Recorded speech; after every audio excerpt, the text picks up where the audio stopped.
Mga kababayan, magandang araw po sa atin lahat. Pakinggan natin si Pastor sa kaniyang banat against the Catholic Church. Bigyan natin ng rebuttal pagkatapos ng kanyang mga atake sa simbahang Katoliko. Pakinggan muna natin.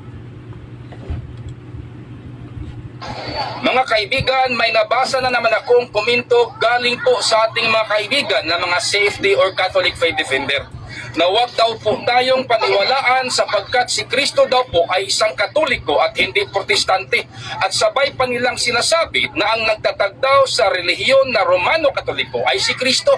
Mga kaibigan, ang pahayag na ito ay isang kasinungalingan sapagkat walang kahit isang bersikulo sa Biblia na magpapatunay na si Kristo ay isang Katoliko, at wala rin tayong mababasa kahit isang bersikulo sa Biblia, mga kaibigan, na si Kristo Jesus po ay nagtatag ng simbahang Romano-Katoliko.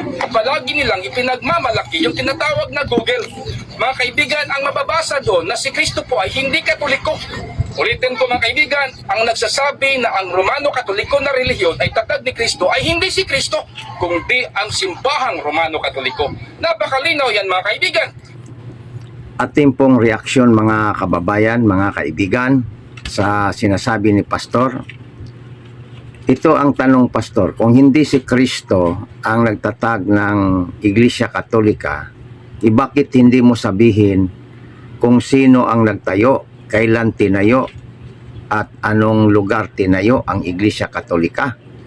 Palagi ka lang tutol pero wala kang maibigay sinong tao na ordinaryo na nagtayo sa simbahang Katoliko. Kasi sabi ng mga information, ng mga encyclopedia, kasaysayan ng daigdig, maliwanag po na ang Iglesia Katolika ay si Kristo ang nagtayo.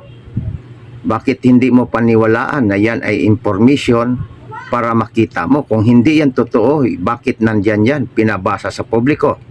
Katulad ng International Encyclopedia Volume 15, page 520. Ang sabi doon, Roman Catholic Church founded by Jesus Christ. Ngayon, sabi mo si Kristo hindi Katoliko. Yan ang mali mong unawa. Ang itinayo ni Kristo ay universal. Kung hindi universal kung Catholic, bakit sinabi ni Kristo sa kanyang mga alagad sa Mateo 28:19, "Humayo kayo sa lahat ng dako ng mundo at pangaralan nyo ang lahat ng tao at binyagan sa ngalan ng Ama, ng Anak at ng Espiritu Santo." Ibig sabihin, ang intensyon sa kanyang simbahan ay para sa lahat ng tao or Katolika.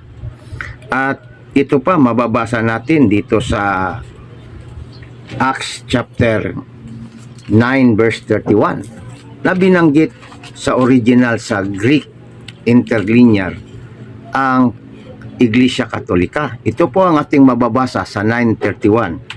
Hymnon Ecclesia Catholis, Iglesia Katolika. Now ngayon, tungkol sa sinasabi mong hindi si Kristo Katoliko, si Kristo po ay Hudyo sa lahi, ngunit ang kanyang itinayo ay para sa lahat ng mga tao sa mundo or Catholic, universal sa English. Kaya yan ang tandaan mo. Yan ang ilagay mo sa isip, Pastor.